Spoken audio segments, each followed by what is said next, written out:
In 1775, America was not yet a country. It was just a collection of 13 colonies. These were colonies of Great Britain, which, honestly, was the most powerful empire on Earth at the time. Britain's strength really lay in its Royal Navy. Its ships controlled the seas, the trade routes, and the coastlines. For the American colonists who were dreaming of independence, this was a huge problem, a really big problem actually.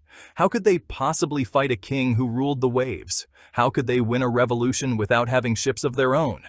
The answer was tough, but it was clear. They had to build a navy. It was, a bold and desperate idea. The Continental Congress gathered in Philadelphia. Men like John Adams argued for a fleet, saying America needed ships to protect its shores and to challenge British supply lines. Not everyone agreed with this, though. Some folks thought it was a foolish waste of money, believing they could never match the might of the Royal Navy. But the need was just too great to ignore. On October 13, 1775, the Congress voted. They decided to equip 2 armed vessels, which would sail to intercept British transport ships. With that simple vote, the Continental Navy was born. It was a pretty small beginning for what would eventually become a great legacy. The first ships weren't mighty warships, they were merchant vessels, converted for a new purpose, armed with just a few small cannons. Their crews were fishermen, sailors, and farmers, many of whom had never seen battle before. One of the first was the USS Alfred. A man named John Paul Jones raised a new flag on its mast. It was the Grand Union flag, a symbol of colonial unity. These early sailors faced what seemed like impossible odds. They were a tiny force up against a global giant, yet they sailed with a powerful belief in their cause. They were fighting for freedom, and that made them brave. The mission was simple and direct: disrupt the enemy, capture their supplies, and make the war costly for the British. The small Continental Navy couldn't win big sea battles or break the British blockade, but it could be a nuisance. It could be a symbol of American resolve. Ships like the USS Hannah and the USS Andrew Doria captured British merchant ships, bringing much-needed gunpowder and supplies to George Washington's army. It was a small but crucial contribution. It proved that even a small navy, fighting for a great cause, could really make a difference. It was the first chapter in a long story of service and sacrifice. After the Revolution, the Continental Navy was disbanded. The new nation was poor and didn't have the money for a standing navy. A lot of people thought it was just an unnecessary expense in peacetime. But, the world was still a dangerous place. American merchant ships sailed all over the globe, trading goods with other countries. In the Mediterranean Sea, they faced a new threat: pirates from the Barbary states of North Africa. These pirates attacked ships, stole cargo, and held American sailors for ransom. The young United States was forced to pay tribute, a humiliating price for peace. But the attacks just kept coming. The cost, both in money and in national pride, grew heavier. President George Washington realized something had to be done. He urged Congress to act, arguing that to be a respected nation, America had to be able to defend its interests on the high seas.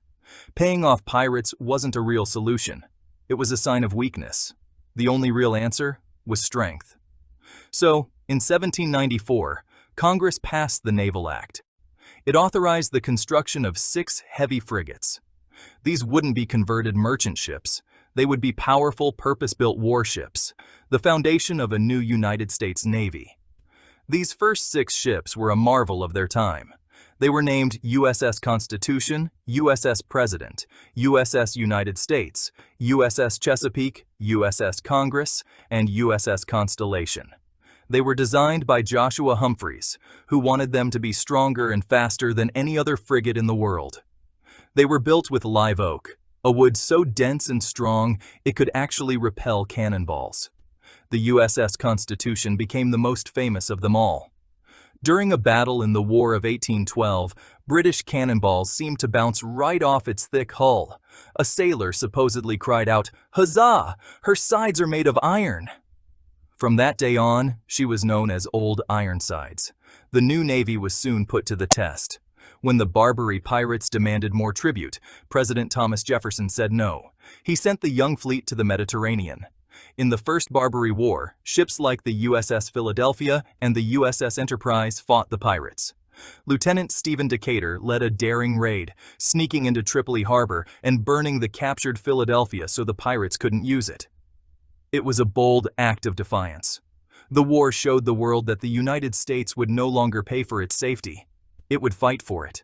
The Navy had proven its worth. It was here to stay. By 1861, the United States was tearing itself apart. The Civil War had begun. Brother fought against brother, and the nation's future really hung in the balance. The Navy, just like the country, was divided, but its role would be absolutely critical to the Union's victory. President Abraham Lincoln understood this. One of his first big strategic decisions was to order a blockade of the entire southern coastline. This was called the Anaconda Plan. The idea was to wrap the Union Navy around the Confederacy like a giant snake, squeezing it tight.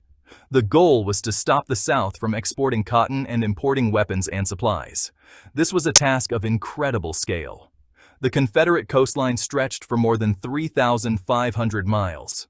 At the start of the war, the Union Navy was small, only about 90 ships, and many of those were outdated or sailing far from home.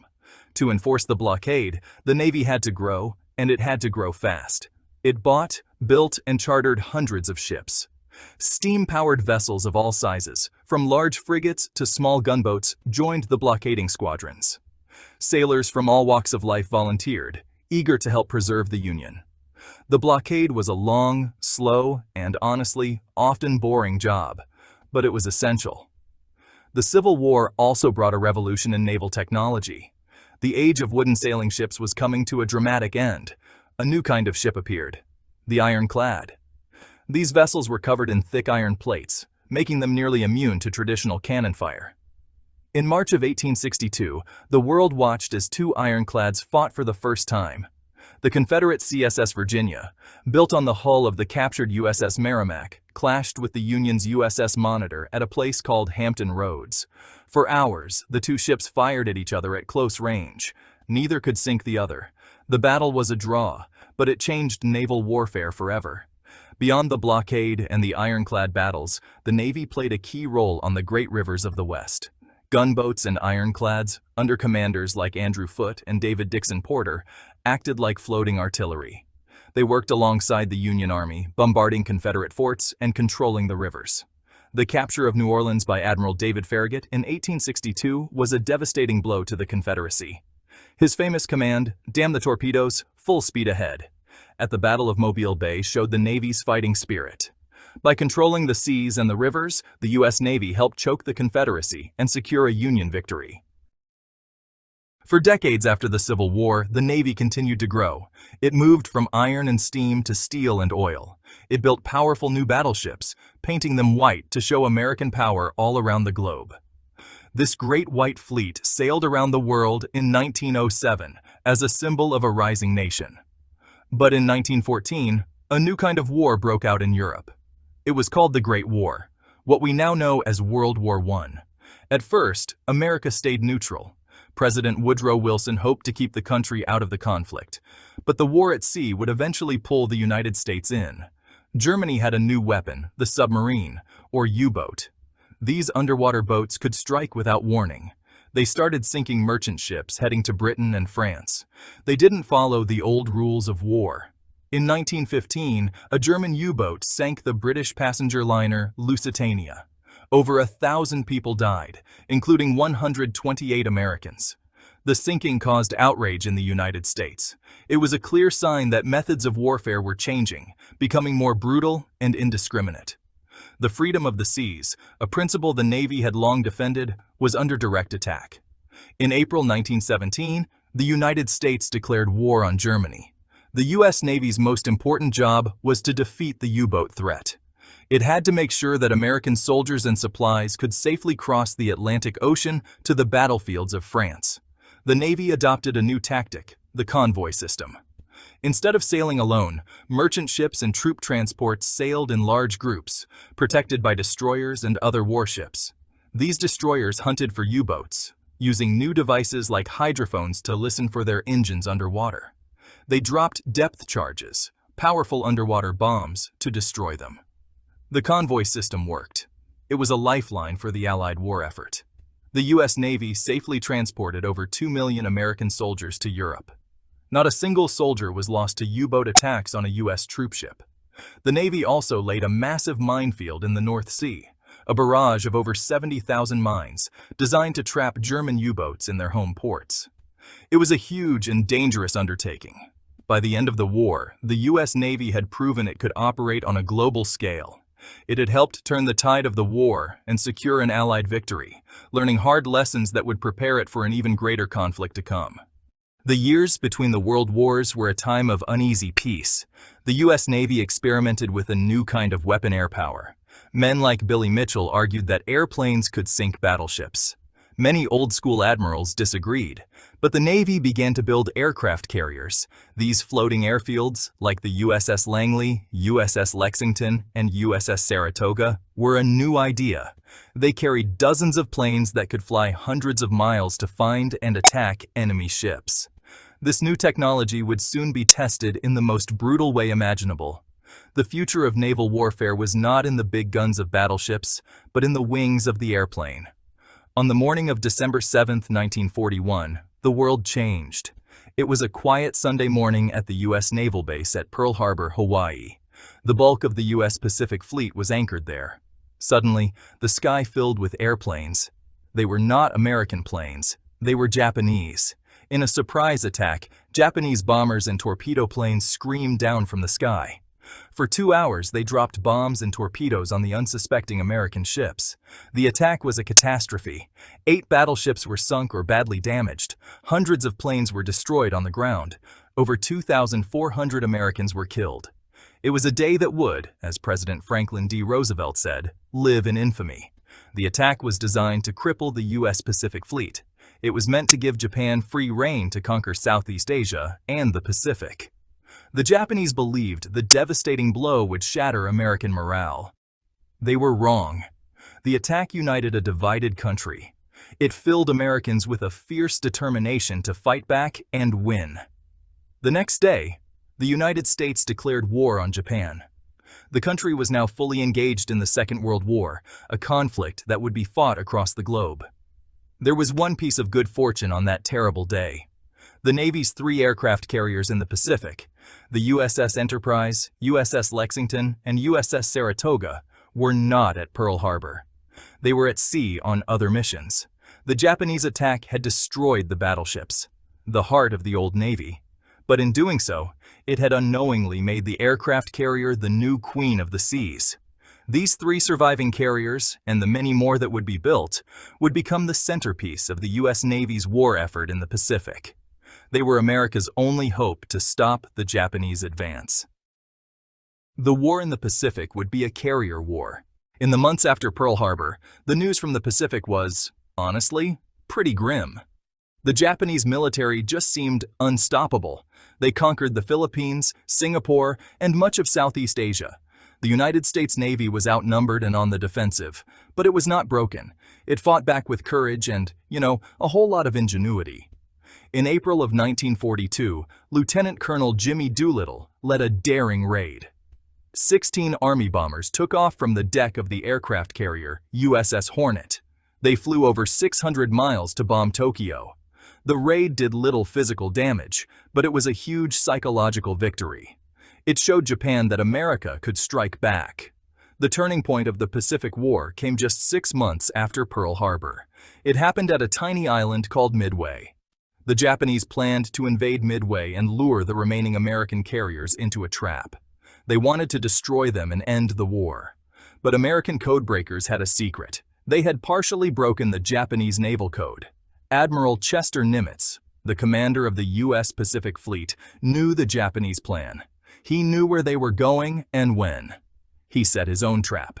He sent his only 3 available carriers, the Enterprise, Hornet, and Yorktown, to wait for the Japanese fleet. The Battle of Midway, fought from June 4th to 7th, 1942, was a battle of airplanes. The ships never saw each other. It was all about finding the enemy first. At first, things went badly for the Americans. Torpedo bombers flew in low and slow to attack the Japanese carriers. They were brave, but they were cut to pieces by Japanese fighter planes. Nearly all of them were shot down without scoring a single hit. But their sacrifice was not in vain. They drew the Japanese fighters down to sea level. Just then, American dive bombers arrived, flying high above. They dove down through an empty sky and found the Japanese carriers vulnerable, their decks crowded with planes and fuel. In 5 minutes, the course of the war changed. American dive bombers hit 3 Japanese carriers, turning them into blazing wrecks. A 4th Japanese carrier was found and sunk later that day. In one single battle, Japan lost its 4 best aircraft carriers and hundreds of its most experienced pilots. It was a loss from which the Imperial Japanese Navy would never recover. The Battle of Midway was one of the most decisive naval victories in history. It stopped the Japanese advance. It allowed the United States to go on the offensive. The long island-hopping campaign across the Pacific had begun. After World War II, a new kind of conflict began. It was the Cold War. The United States and the Soviet Union, once allies, were now rivals. They competed for influence around the globe. This was not a hot war with large battles, but a long, tense standoff. The threat was nuclear weapons. The U.S. Navy's mission changed again. It was no longer just about controlling the seas. It was about deterring a nuclear war. This led to the development of a new kind of ship, the nuclear-powered submarine. These submarines could stay submerged for months at a time, hidden in the depths of the ocean. These submarines carried a new, terrifying weapon, the ballistic missile. Ships like the USS George Washington were boomers. They were a key part of America's nuclear triad, along with long-range bombers and land-based missiles. Their mission was to be a survivable, second strike capability. If the United States were ever attacked with nuclear weapons, these submarines, hidden and undetectable, would be able to launch a devastating counterattack. This guarantee of mutually assured destruction was a dark but effective way of keeping the peace. For decades, these silent submarines patrolled the oceans, a constant, invisible deterrent to war. The Navy also fought in hot wars during the Cold War. In Korea and Vietnam, the Navy's role was crucial. Aircraft carriers sailed off the coast, launching thousands of airstrikes against enemy targets inland. They provided air support for troops on the ground. Battleships like the USS New Jersey used their huge 16-inch guns to bombard enemy positions. The Navy controlled the coastal waters, blockaded enemy ports, and patrolled the rivers. It was a different kind of fighting than the great sea battles of World War II, but it was just as important. The Navy showed it could project power from the sea to the shore. When the Cold War ended with the collapse of the Soviet Union in 1991, the Navy's mission shifted once more. The threat of a global war with a single, powerful enemy faded. It was replaced by new, more varied threats. Regional conflicts, terrorism, piracy, and the need for humanitarian aid became the new challenges. The Navy responded to crises in the Persian Gulf, the Balkans, and off the coast of Somalia. It became a first responder, delivering food, water, and medical supplies after natural disasters like tsunamis and earthquakes. The Navy had to be flexible, ready for anything, anywhere in the world. Today, the United States Navy is the most powerful naval force in the world. Its mission is to be ready to win wars, deter aggression, and maintain the freedom of the seas. This readiness depends on 3 things: its technology, its people, and its global presence. The ships of the modern Navy are wonders of technology. Aircraft carriers like the USS Gerald R. Ford are floating cities. They are powered by nuclear reactors and can operate for decades without refueling. They carry an air wing of more than 75 advanced aircraft, from FA-18 Super Hornet fighters to E-2D Hawkeye command and control planes. The surface fleet is made up of guided missile cruisers and destroyers. Ships like the Arleigh Burke-class destroyers are multi-mission workhorses. They are equipped with the Aegis Combat System, a powerful radar and computer system that can track and destroy hundreds of targets at once, from enemy planes to incoming missiles. They can launch Tomahawk cruise missiles to strike targets hundreds of miles inland. There are also amphibious assault ships, which are like small aircraft carriers. They carry thousands of U.S. Marines and the helicopters and landing craft needed to put them ashore anywhere in the world. But the most important part of the Navy is not its ships or its planes. It is its people.